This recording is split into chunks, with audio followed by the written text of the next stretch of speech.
Hi Libra and Libra Rising, here is your horoscope for July 2025. I'm Astrologer Joseph Anthony. All right, buckle up because we've got a very strange month ahead. And because the astrology is really going to be unstable, let's put it that way.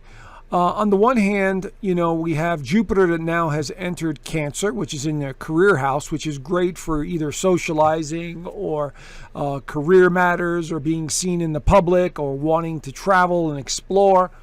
But we also have 3 planets going retrograde, including Mercury, which means the doorway to the past will open up. Okay, so there's going to be a very strange dynamic. On top of that, we have Uranus that's going to leave Taurus and enter Gemini for the first time in so many years.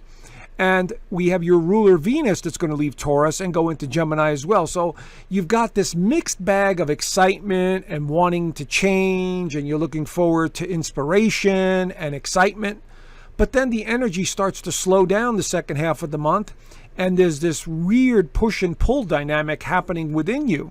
Like, do I want to do this? Do I not want to do this? What's happening here? Maybe I need to change communities. Maybe I need to change friends. You're going to be questioning all of it. Okay?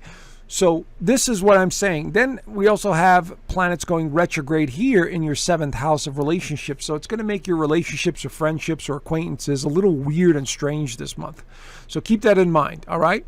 So anyway, this is a very general, basic overview using Western sun sign astrology, using the tropical whole house system. So if you're a Libra or a Libra rising, this is very basic. It's just giving you sort of a platform or a foundation from which the energies are working.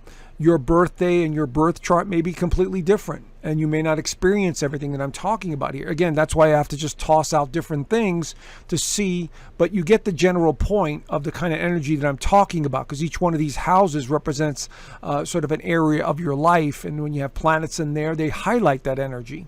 That's how it works.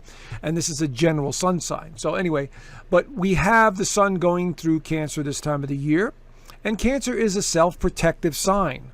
It's a nurturing sign. It's a caring sign. It wants to, nurture its family. It wants to build foundations, in the home and with feelings.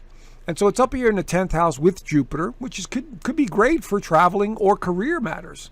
So if you're looking for a job or an advance or a raise or something along those lines, this could work out for you. Okay, so keep that in mind, because Jupiter will be going through this 10th house for a whole year.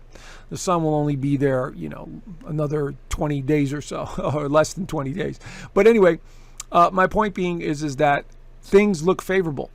Now, your ruler Venus is also in a favorable position in Taurus. It's in the 8th house as it starts off the month. Now, Venus will switch signs twice this month. So it'll enter Gemini, and then at the end of the month, it'll go into Cancer, also in this 10th house of career. So things pertaining to career, your home, your family, business, being seen in the public are all going to be highlighted this month in a big way.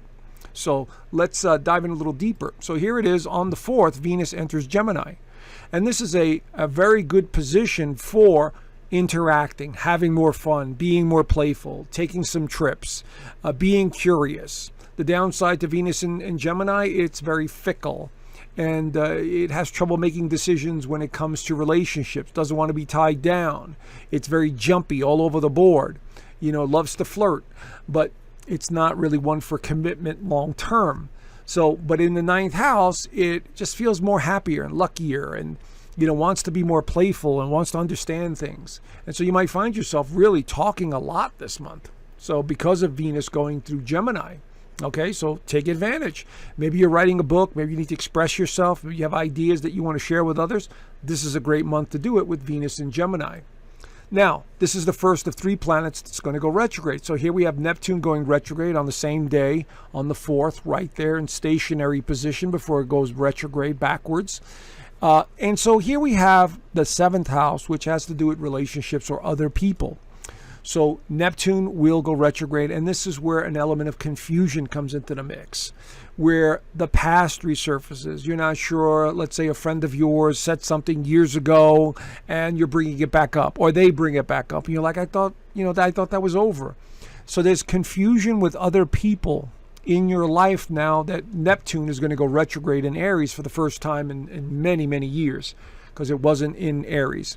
It was in Pisces. But now in Aries, it is absolute revisiting the past, maybe letting some friendships go or acquaintances that don't work anymore. So by the time Neptune leaves this house, you will have changed relationships in some way, whether it's friendships, marriage, acquaintances, whatever, business partners, all of that stuff. So Neptune will be retrograde for about 5 months or so. And so it's going to be a long period of time where you're slowly weeding out people out of your life or really coming to realize. Now here is a very big deal here. Uranus enters Gemini right there. Now Uranus is about innovation, technology. It's a very rebellious energy. It does not like to do things in an ordinary way. It likes to do them in a contradictory way. Now, it's been in Taurus in your 8th house for like the last 7 years or so, which is not a very easy position for Uranus because Taurus is so, low energy, stable, doesn't like change. But Uranus in Gemini loves change. The energy of Gemini and Aquarius, they are very mischievous together. They are thinking outside the box. We are not going to do the same thing like we did before. We are going to speak our minds. I don't care what anybody thinks. That kind of mindset is going to be front and center with Uranus in Gemini. So we're going to see more of society kind of losing their marbles. We're going to see values that are going right out the window. Now, for you guys in the 9th house, it has to do with the belief systems. What do you believe in politically? What do you believe in socially? What do you believe in, what your religious beliefs? What do you believe? What's the bigger picture for you? As Uranus makes its way through this house over the next 7 years, you will absolutely change all of them.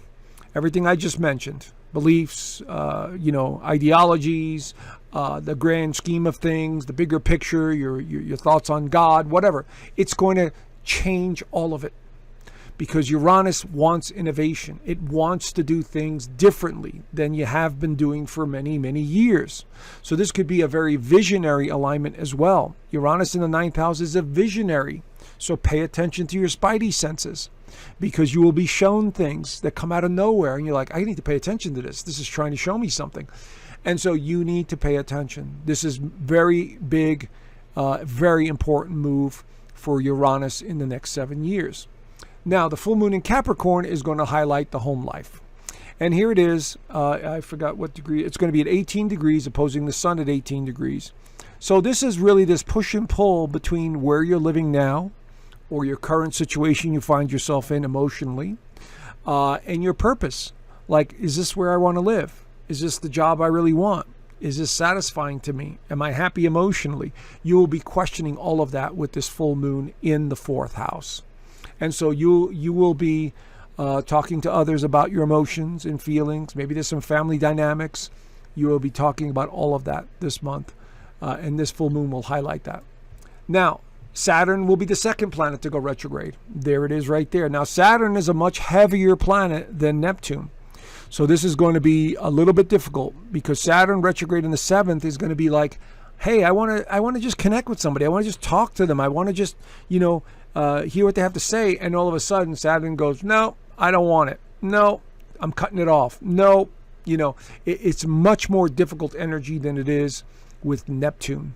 So this could be a time over the next 4.5 months or so where this retrograde and both Neptune and Saturn are in the 7th house going, why are people alienating me? Well, what the hell's happening? Why is it so difficult to even talk to anybody? That's the kind of energy I'm talking about. So you're going to notice friends backing away. You're going to notice friends acting weird. You're going to notice friends just changing in your life. And this could be, your friendships, your partnerships, your relationships, your business endeavors, people around you at work, whatever.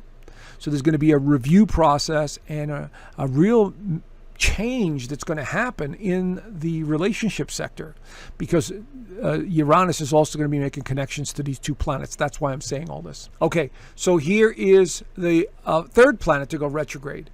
Mercury goes retrograde in Leo, right there, in the house of friendships, acquaintances, community, anything to do with technology, hopes and wishes for the future, and again, another retrograde. So friend or somebody from the past, with all these retrogrades in the friendship and partnership sector, it can be confusing the second half of the month with relationships and other people.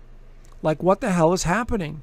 Are you people like losing it, or am I losing it? That's the kind of mindset. So there's a review. You're going back in time. Maybe you're becoming more of a counselor to your friends and family. That is very possible this month. So keep that in mind as well. Okay, remember, Libra is the sign of counseling. So maybe you should become a professional counselor, or maybe you change your career and start counseling others professionally, because that is a possibility here. But this is all about reviewing the past with friendships. The sun enters Leo, which is usually a great time right there, which will absolutely help to enhance clarity and bring new ideas and concepts in, and a little bit more optimism that comes into the picture, especially with the new moon in Leo. The new moon in Leo is going to highlight the 11th house. So new people, new organizations, new communities, somebody new coming into your life that may shed some light on your current situation. You see? So this is very positive. There's positive energy. So this is why I said at the beginning, it's such a weird dynamic this month. This push and pull. I'm not sure. Yes, I'm happy. No, I'm not. It's going back and forth here, given the astrology that I'm seeing.